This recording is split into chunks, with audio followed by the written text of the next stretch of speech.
Welcome, everyone, to the C-Suite Sales and Marketing Perspectives podcast. I'm Steve McDonald, your host, and today we have on Paul Taylor, and we have a conversation that we all need to have, but we haven't quite had in the way that we're going to do it today. Paul, you're going to help us talk about, you're a chief marketing officer, but you've been not only in marketing, you've been in sales, you've been in product, you're a 16-year B2B SaaS automation expert. You've done it all. And we're going to talk today about how we're more focused on conversion, right? We tend to get very focused on the creation of the MQL or the SQL, and that's the hardest part. Yet 80% of the battle is on conversion, right? And getting to that closed win ratio. And so we're going to talk about our roles in that, but it's not just us, it's a coordinated effort internally, but the mindset that we need to be taking on in order to get that done. And I have to ask, and I have to have you explain, there's a big story behind that artwork on the wall behind you that actually ties into this whole conversation.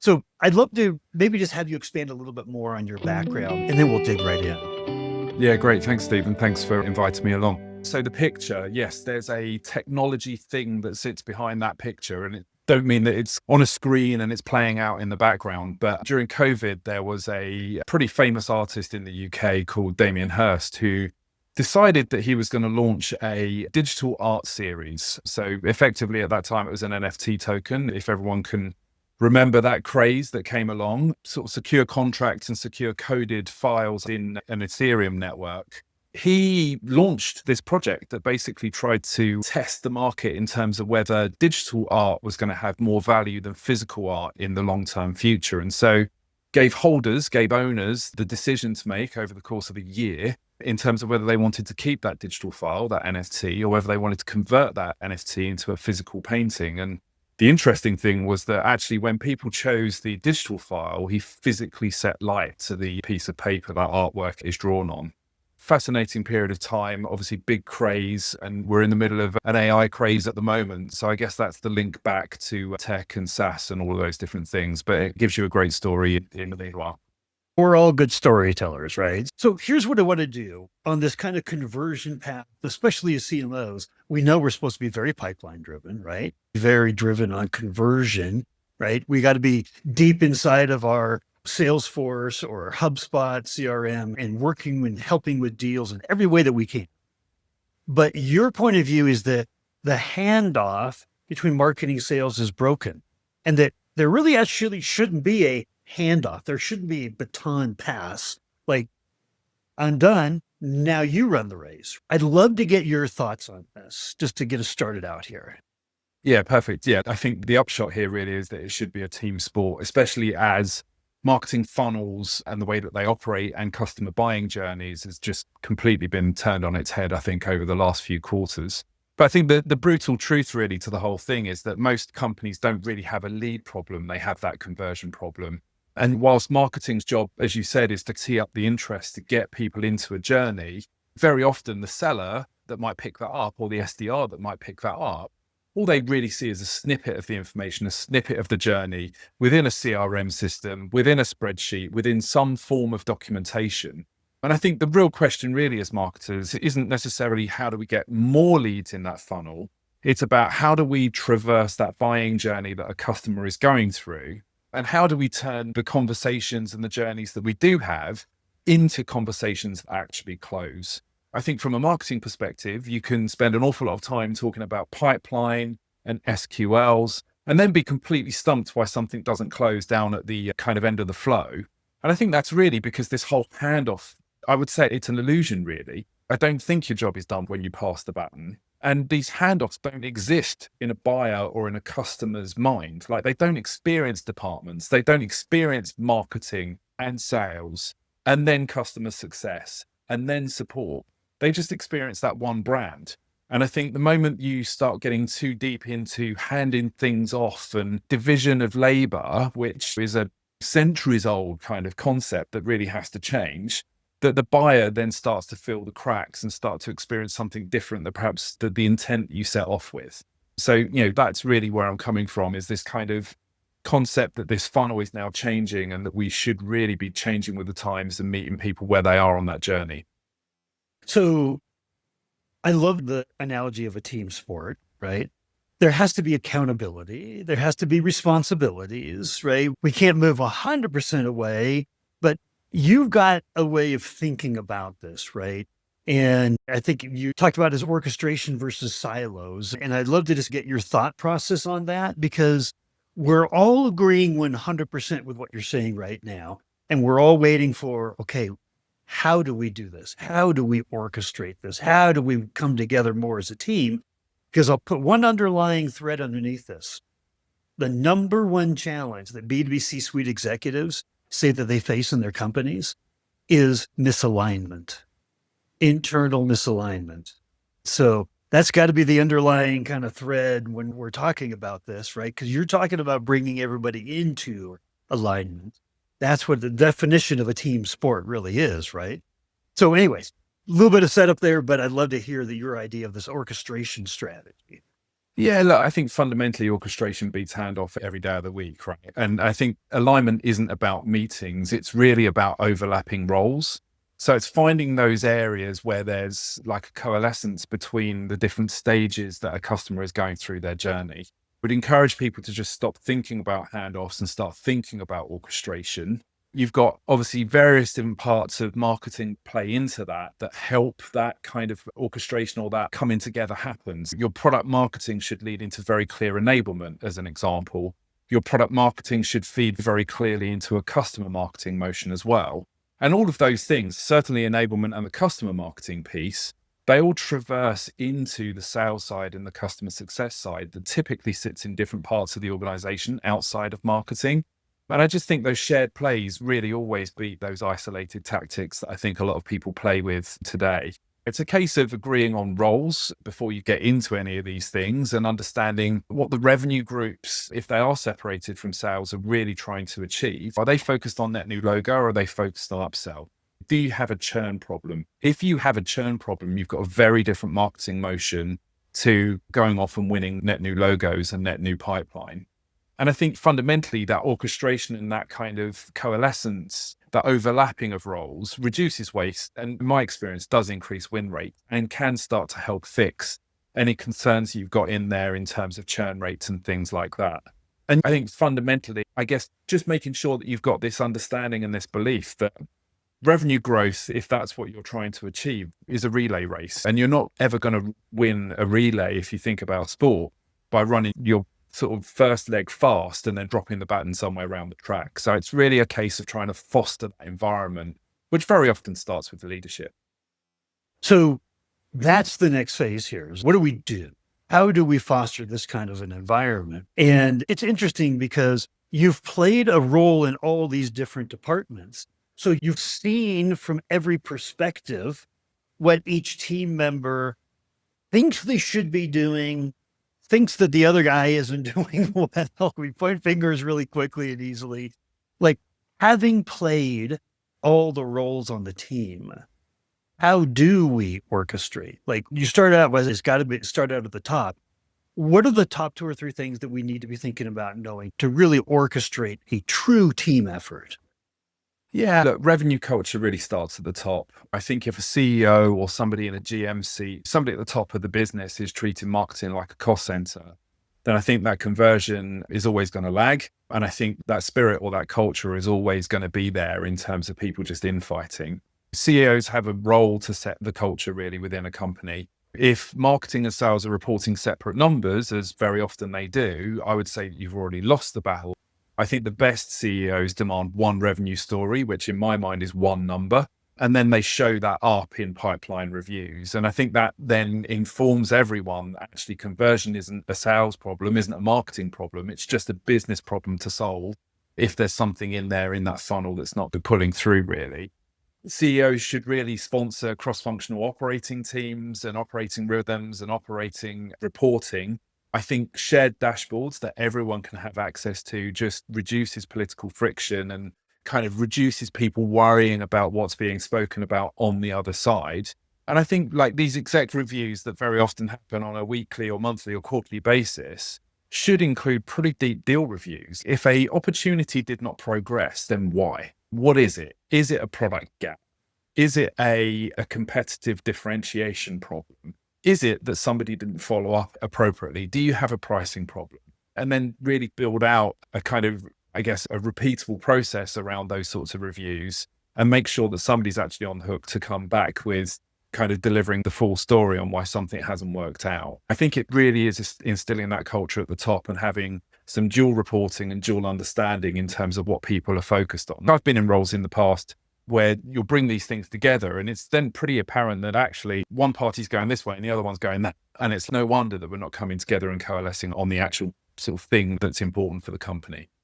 So those kinds of review sessions are not new news, but a lot of time it's a marketing VP or manager sitting with their counterpart in sales and you're just going through the list, but it's not at a senior level like you're talking about.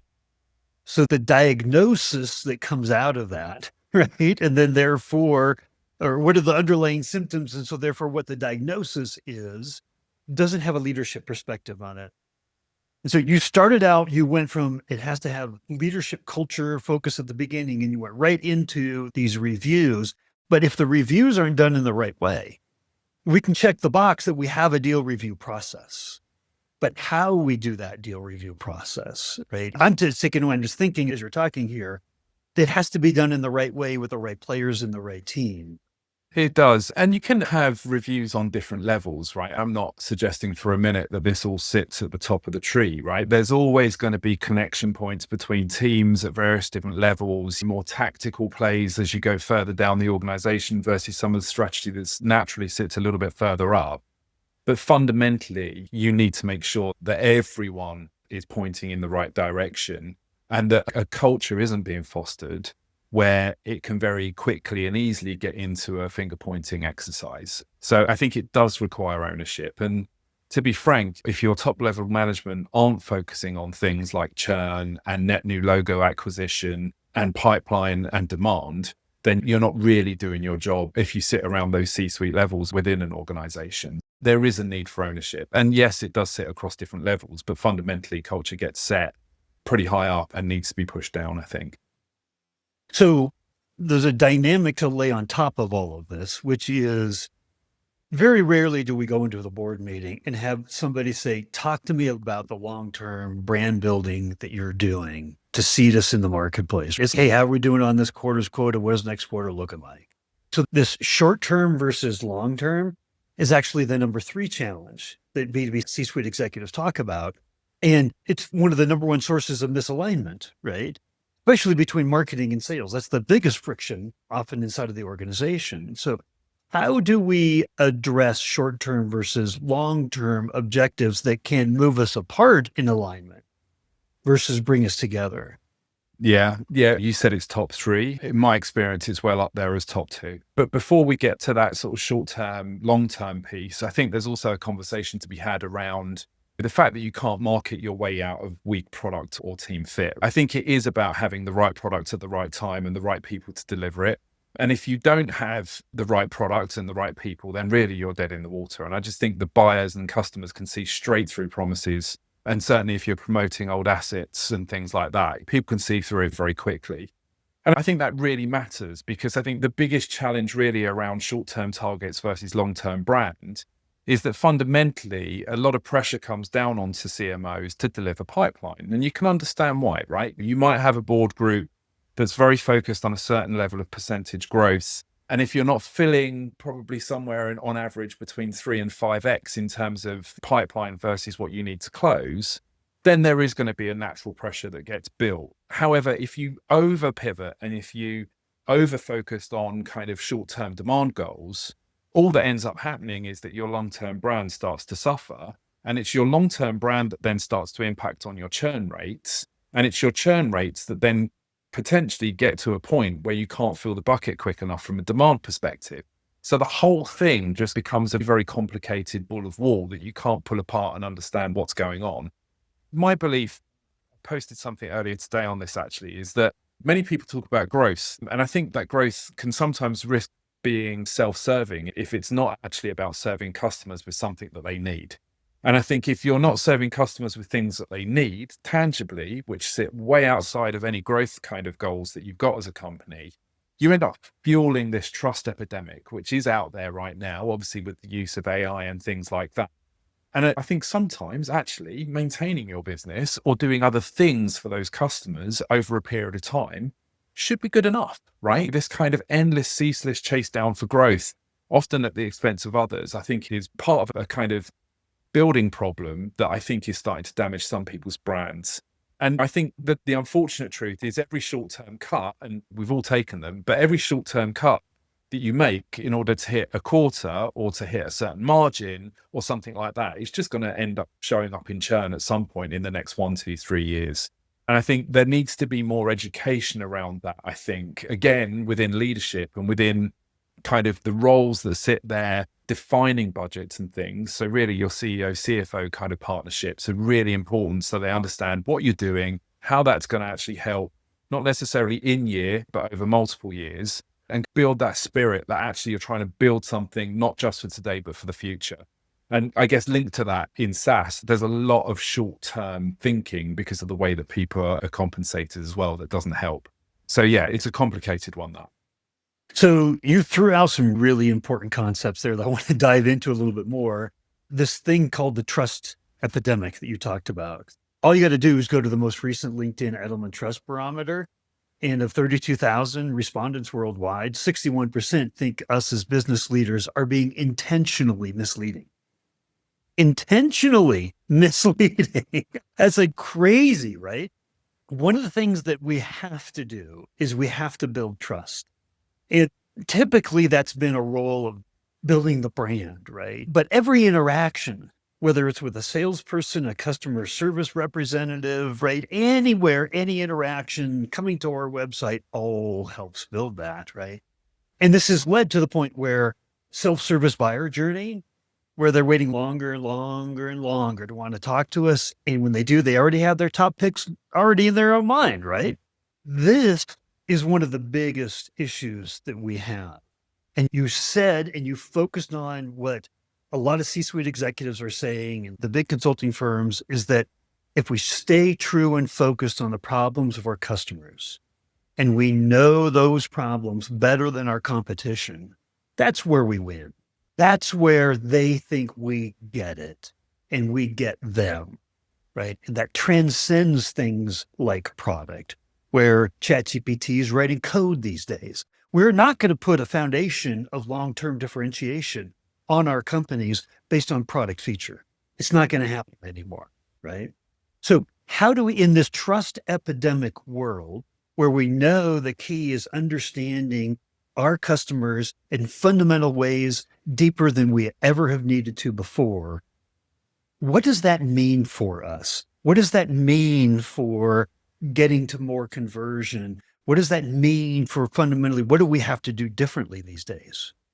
Yeah, again, a hard one, and one that I think is changing almost on a week by week basis at the moment with the advent of new technology. You just mentioned the fact that OpenAI, you can now build agents, right? That was a release that came out a week or two ago. It's going to completely disrupt a lot of those low code, no code tools that sit in the space today. And it's going to further democratize the way that people can start to build things. And companies might sit there and go, we need some governance and framework and structure around the use of these tools. But when you've got these tools in the hands of everyday humans, actually, it's much more about educating humans on what's right and wrong within those tools and actually helping them through that kind of learning curve so that they can actually use those tools for benefit both of themselves, but also within the workplace. So there's a whole piece there that might be an interesting future podcast for you, because I think it's one that everyone's grappling with. But for me, there's that kind of old adage that goes, you should walk what you talk. You wouldn't think it would be that difficult for you to be able to embody your brand values. I think very often brand values get stamped on the wall and forgotten about. And I actually think kind of cultural values or brand values are much more about the way that you foster an environment than words that you have on your website or on a wall in an office somewhere. And then there's that kind of whole piece, and just circling back around to the technology bit. I think technology, when you're using technology, it should really simplify things for you and not complicate things further for both you and your customer. Like, An easy example is if a rep needs 7 tabs open to prep for a call, then the buyer's going to feel that friction. Just if you are needing to put together multiple different marketing tactics and plays in order to bring all of these journeys together, they're going to feel that friction as well. There's a lot of tools out there that will use AI to kind of surface the right time in the right context, the right intent for when to engage with people. But I think it's really important not to automate that first touch into complete oblivion. You still want to win that trust from someone. And so I think the risk really is that you over automate and that then starts to erode trust, whether that's through poorly written content, through AI or LLM tools, or indeed any other tools that kind of sit in that space. Like we've all been on the receiving end of a bizarre kind of automated SDR outreach, right? That stuff just turns people off. And I think, and again, maybe another good idea for a future podcast is looking at that SDR playbook. Like it would strike me that the SDR playbook is broken. Like an SDR that thinks that they can like a post, comment on a post, and then immediately send you a connection request offering you $100 gift card in order to sell you something, right, is just bonkers. It's just not how things work. But I think where you can invest in tech that sharpens timing and relevance of what you're trying to do, and where you can be authentic without this fascination around volume, like volume of assets, then I think that really matters. And as we said before, I think with this concern around trust, I think buyers can see through some of the hype and some of the kind of content and things that's been pumped out into the environment. And I think that technology layer and those tools that people have now got access to across the stack should really enable credibility and not mask the weak fundamentals that might sit underneath it. A whole host of different ideas in there, but I think it is something that's changing every day. Like I think you could have 10, 20 years experience in demand or pipeline generation, and you're probably having to relearn the entire thing all over again, given that the funnel's just been turned on its head over the last couple of quarters. So there's a lot of people out there that are grappling with it. So the one thing that has not changed in the mind of at least B2B C-suite executives is that this is a fundamental. We're in a relationship-based business. That hasn't changed. How we form relationships, how we prove trust, how we educate, how we change perceptions, right? How we carve out a space for us and differentiate ourselves. That's changed quite a bit. But the way the game is played is being changed, but the game hasn't changed itself. So just would love your perspective on this. I talked to a lot of executives and they say, I don't want to sound old school, Steve, but it's more important than ever that we actually have conversations with our customers and that we can't just rely on the data, right? Intent data every day. We have more data in our tech stack than we have ever had. And it's very easy to hide behind all that data and say, we know exactly what's going on. We got conversations with prospects going on all the time. The sales department, we got conversations going on with customers and customer success all the time. We're talking with them. We know what's going on. But what I'm hearing more and more is we need to have deep, ongoing, meaningful conversations with customers that are outside of a sales environment where there is no shield up, where we're talking just about them and their need in total. What are their challenges to creating success, even if it's outside of the ones directly that we're addressing? Like vendors talk this, partners talk about this, right? So I just wanted to get your thoughts on that. Yeah, look, I don't disagree. Is it old school? I don't know. Like you've always needed proximity to customers. Like again, you can use some great tools and you can build some great things in various different technology platforms that will give you really clear steer around the health of an account, right? And it will do a really good job at codifying it red, amber, green, right? But until you actually get in front of somebody, and that's not necessarily in a formal meeting, you don't really understand the true story. Some of the best conversations I've had is complete ad hoc, bumping into a couple of customers at a conference and going, hey, I'm free. Do you want to go out and get some dinner later? And just having a wide ranging conversation between life, the universe, and work. And then you start to get under the surface of, oh, okay, that didn't land so well with you. Okay, interesting. What do you think about this kind of direction that we're heading in? Oh, okay, you like that. Great. And actually getting under the skin of how they're feeling. When I started my career, back in the late 90s, which gives my age away a little bit. But we used to have platinum support teams that were there to kind of relationship manage the largest and the most important strategic accounts. And I think maybe somewhere in the middle, we got lost a little bit in terms of expecting people to self-support and building digital customer experience campaigns and all of these different smart things that people have done over the last couple of maybe few years. But I don't think anything is ever going to take away from needing to get to know somebody. If they matter to you, then they should really matter to you. And you're only going to do that by building a human connection, really. So yeah, maybe a bit old school, but it's a funny space. I think there's a lot of technology out there. There's a lot of business models that are getting disrupted at the moment. And I think if you're losing sight of the fact that it's the customer that matters beyond anything else, then you're already in a bit of a losing game, to be honest. So I think we could have a whole podcast just on that. But I want to ask you, I think we have outlined 5 podcasts that we have to have as follow-up from this. But here's the most important question, because we've gone over so much here. In our poor human brains, we can only retain about 2 or 3 things at a time. So for the peer community, your peer community, C-suite executives that are going to be tuning into this podcast, what is the single most important thing that you want them to take away from our conversation? Wow. Okay. Let's go with, I think this concept of revenue isn't a marketing number. It isn't a sales number. It's a company's number, right? And I think the winners aren't necessarily those that are generating the most leads. They're the ones that are converting the right ones into lasting customers. And I think if people can align around that concept, then really the growth takes care of itself. I think that's probably the fundamental thing to leave behind for me. Here's what I do know. People are going to have questions. Is it appropriate that I give out a link to your LinkedIn profile and people can find you and ask questions? Yeah, more than happy. Fantastic. The mission on this podcast is to bring different perspectives, different insights from different experiences in different departments and different industries, but all B2B, ABM focused companies. And if we can all bring these perspectives together, that is the rising tide that lifts all boats, right? And I just thought you were an amazing part of that rising tide today. So Paul, thank you very much for coming onto the podcast. And we'd love to have you back on at some point. Thank you. I'm very grateful. I'd love to.